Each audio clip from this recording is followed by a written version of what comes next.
بسم اللہ الرحمن الرحیم نحمدہ ونصلی علی رسولہ الکریم اما بعد بسم اللہ الرحمن الرحیم اللہم صلی علی سیدنا محمد وعلی آلہ وسلم۔ سبق کی ابتدا کرتے ہیں۔ حدیث مبارک ہے اذا قضى اللہ بعبد ان یموت بارض جعل له الیہا حاجتا۔ حدیث مبارک کا ترجمہ، جب اللہ تعالیٰ کسی شخص کی موت کو کسی زمین میں مقدر کرتا ہے تو اس زمین کی طرف اس کی ضرورت پیدا کر دیتا ہے۔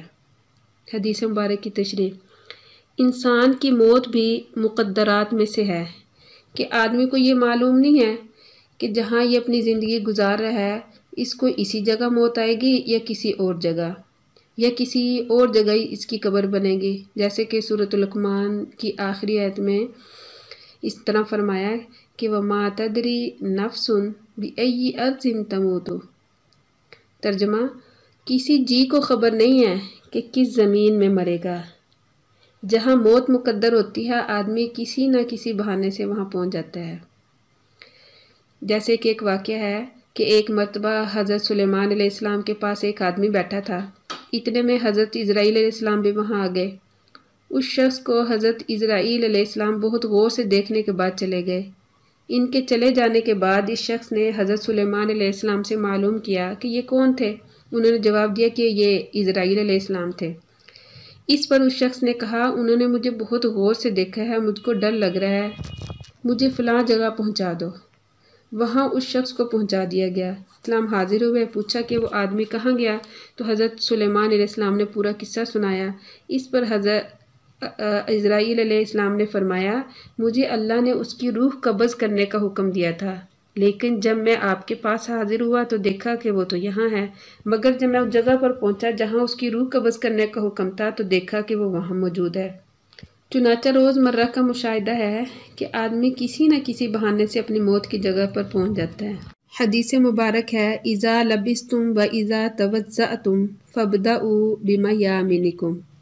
مشکل الفاظ کے معنی، توضأتم وضو کرنا، میامن بمعنی دہنی جانب۔ حدیث مبارک کا ترجمہ، جب تم کچھ پہنو یا وضو کرو تو اپنی دائیں طرف سے شروع کرو۔ حدیث مبارک کی تشریح، علماء نے ان جیسی روایات سے ایک قانون بنایا ہے کہ ہر وہ چیز جو جائز ہے اور شرف و بزرگی کے قبیل سے ہو تو اس کو دائیں طرف سے شروع کیا جائے، اور جو چیز بزرگی کے قبیل سے نہ ہو اس کو بائیں طرف سے شروع کرنا مستحب ہے۔ یہی بات آپ صلی اللہ علیہ وسلم کے عمل سے بھی ملتی ہے۔ نبی کریم صلی اللہ علیہ وسلم دائیں طرف سے شروع کرنے کو حد ممکن پسند فرماتے تھے، یعنی شان والی چیزوں میں، طہارت میں، کنگھی کرنے میں اور جوتا پہننے میں، اور جو شرافت کے قبیل میں سے نہیں ہیں اس کو بائیں طرف سے شروع کیا جائے، مثلا بیت الخلاء میں جانا، بازار جانا، مسجد سے باہر نکلنا، کپڑے اتارنا، جوتے اتارنا۔ ان چیزوں کو بائیں طرف سے اس لیے کیا جاتا ہے کہ دائیں طرف کی تکریم اور احترام ہو جائے۔ مثال کے طور پر مسجد سے نکلتے وقت جب بایاں پاؤں پہلے نکالا تو اب دائیں پاؤں کی تعظیم و تکریم ہوئی کہ وہ کچھ دیر شرف والی جگہ پر رہا۔ اسی طرح علماء یہ بھی فرماتے ہیں کہ ہر دائیں طرف والی چیز میں فضیلت ہوگی۔ وہ ہمسایہ جو دائیں طرف والا ہے وہ بائیں طرف والے سے مقدم ہوگا، اسی طرح وہ فرشتہ جو دائیں کندھے والا ہے وہ بائیں کندھے والے فرشتے پر فوقیت رکھے گا۔ اس سے مبارک ہے اذا وضع الطعام فاخلعوا نعالکم فانہ ارواح لاقدامکم۔ مشکل الفاظ کے معنی، فاخلعوا خلع با فتح سے ہے اتارنا، نعال جمع ہے نعل کی بمعنی جوتا، ارواح راح با فتح سے ہے بمعنی آرام پہنچانا۔ حدیث مبارک کا ترجمہ، جب تمہارے سامنے کھانا رکھا جائے تو اپنے جوتے اتار دو، ایسا کرنا تمہارے پیروں کے لیے راحت کا باعث ہوگا۔ حدیث مبارک کی تشریح، حضور اقدس صلی اللہ علیہ وسلم کو اللہ تعالیٰ نے نہ صرف تمام انسانیت کے دینی امور کے لیے رہبر و معلم بنایا، بلکہ آپ صلی اللہ علیہ وسلم کو تمام انسانیت کی زندگی کے تمام امور جو واقع ہونے والے ہیں ان کا بھی رہبر اور معلم بنایا ہے۔ چنانچہ حدیث مبارک میں ہے کہ حضرت سلیمان رضی اللہ تعالیٰ عنہ سے کسی ایک یہودی نے کہا کہ تمہارے نبی تو تم کو تمام چیزوں کی تعلیم دیتے ہیں، یہاں تک کہ فراغت کا طریقہ بھی۔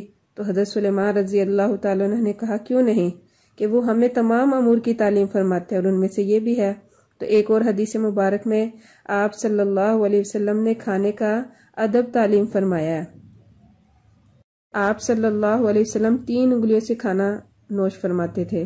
تو اس حدیث مبارک میں بھی کھانے کے ایک ادب آپ صلی اللہ علیہ وسلم نے ہمیں تعلیم فرمایا ہے کہ جب کھانا کھائیں تو اپنے جوتے اتار دیں، اور جوتے اتارنے کی وجہ بھی تعلیم فرمائی کہ اس سے آپ کو راحت پہنچے گی۔ آپ صلی اللہ علیہ وسلم سے کھانا کھانے کے بعد پانی پینے کو بھی منع فرمایا۔ اس طرح آپ صلی اللہ علیہ وسلم رات کو کھانا کھانے کا حکم فرماتے تھے، خواہ ایک مشت چوہارا ہی کیوں نہ ہو۔ آپ صلی اللہ علیہ وسلم نے فرمایا کہ شام کے وقت کا کھانا چھوڑ دینا بڑھاپے کو دعوت دیتا ہے۔ تو آپ کھانا کھاتے ہی سونے کو بھی منع فرماتے تھے، اس سے دل کو تکلیف پہنچتی ہے۔ اس کے آپ صلی اللہ علیہ وسلم نے تمام امور کی تعلیم فرمائی ہے۔ اللہ پاک ہم سب کو عمل کی توفیق عطا فرمائے۔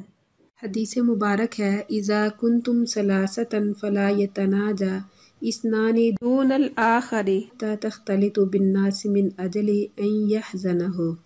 مشکل الفاظ کے معنی یتناجا سرگوشی کرنا، تختلط ملنا، یحزن غمگین ہونا، رنجیدہ ہونا۔ حدیث مبارک کا ترجمہ، جب تم 3 ہو تو ایک کو چھوڑ کر 2 آدمی آپس میں سرگوشی نہ کریں، یہاں تک کہ لوگوں میں مل جاؤ، ان دونوں کا یہ فعل اس تیسرے آدمی کو رنج نہ پہنچائے۔ اس حدیث مبارک کا مطلب علماء یہ فرماتے ہیں کہ جب کسی مجلس میں 3 آدمی ہو اور پھر ان میں سے 2 آپس میں کانا پھوسی شروع کر دیں تو تیسرا آدمی اس کا منہ دیکھتا رہے گا اور اس کے دل میں مختلف قسم کے خیالات پیدا ہوں گے۔ معلوم نہیں یہ میرے خلاف کیا کیا منصوبے بنا رہے ہیں، اور اس کے دل میں یہ خیال بھی شیطان ڈالے گا کہ میرے خلاف ہی کوئی بات کر رہے ہیں، اسی وجہ سے تو ایسا کر رہے ہیں، اگر میرے خلاف نہ ہوتی تو پھر زور سے کرتے۔ اور اگر مجلس میں کئی آدمی ہوں اور پھر ان میں سے بعض آپس میں باتیں کریں تو اب وہ اس وعید میں داخل نہیں ہوں گے، کیونکہ اس صورت میں کسی کی دل شکنی نہیں ہوگی۔ تو قاعدہ یہ ہوا جتنے بھی آدمی مجلس میں ہوں ان میں سے ایک کو چھوڑ کر باقی آپس میں ایسا باتیں کریں، یہ منع ہے۔ ہاں اگر ان باقی لوگوں نے اجازت دے دی ہو تو پھر جائز ہے۔ حدیث مبارک ہے اذا طبخت مرقۃ فاکثر ماءها وتعاہد جیرانک۔ مشکل الفاظ کے معنی طبخ باب فتح سے ہے پکانا، مرقہ شوربہ، تعاہد ایک دوسرے سے معاہدہ کرنا، عہد کی تجدید کرنا۔ حدیث مبارک کا ترجمہ، جب تم شوربہ پکاؤ تو اس میں پانی زیادہ ڈالو اور اپنے ہمسائے کا خیال رکھو۔ حدیث مبارک کی تشریح، اس حدیث مبارک میں پڑوسی کی اہمیت کو عجیب انداز سے بیان کیا گیا ہے کہ جو چیز تمہارے پاس ہو اس میں سے اپنے پڑوسی کا بھی حصہ رکھنا چاہیے، یہاں تک کہ جب تم کھانا پکاؤ، اور خاص کر جب تم کو یہ بات بھی معلوم ہو کہ آج پڑوسی کے ہاں کھانا کھانے کو کچھ بھی نہیں ہے، تو اس وقت اپنی خواہش اور لذت کو چھوڑ کر اپنے پڑوسی کی ضرورت کا خیال رکھو۔ اس کی صورت حدیث بالا میں اس طرح ارشاد فرمائی گئی ہے کہ سالن میں پانی بڑھا دو تاکہ شوربہ زیادہ ہو جائے، پھر اس کو اپنے پڑوسی کو دے دو۔ یہ کام عموماً عورتوں کا ہوتا ہے، وہ معمولی چیزوں کو دوسروں کے ہاں بھیجنے کو حقیر سمجھتی ہے، اس لیے بخاری شریف میں ان عورتوں کو مخاطب فرما کر آپ صلی اللہ علیہ وسلم نے ارشاد فرمایا، اے عورتوں، تم میں سے کوئی عورت دوسری عورت کے ہدیے کو حقیر نہ سمجھے، خواہ وہ بکری کا کھر ہی کیوں نہ ہو۔ اور صلہ رحمی میں مسلم اور غیر مسلم کی کوئی تخصیص نہیں ہے، پڑوسی ہونے میں سب برابر ہیں۔ جیسے کہ ایک مرتبہ عبداللہ بن عمر رضی اللہ تعالی عنہما نے ایک بکری ذبح کرائی اور اپنے غلام کو فرمایا کہ سب سے پہلے اس کا گوشت پڑوسی کو دے۔ جب کہا گیا کہ وہ تو یہودی ہے تو فرمایا کہ یہودی ہے تو کیا ہوا؟ حدیث مبارک ہے اذا توضأت فخلل اصابع یدیک ورجلیک۔ مشکل الفاظ کے معنی فخلل امر کا صیغہ ہے خلال کرنا، اصابع بمعنی انگلی۔ حدیث مبارک کا ترجمہ جب تم وضو کرو تو اپنے ہاتھوں کی انگلیوں اور پاؤں کی انگلیوں کا خلال کرو۔ حدیث مبارک کا مطلب یہ ہے کہ جب وضو کرو تو وضو میں ہاتھ اور پاؤں کی انگلیوں کا خلال کرنا چاہیے۔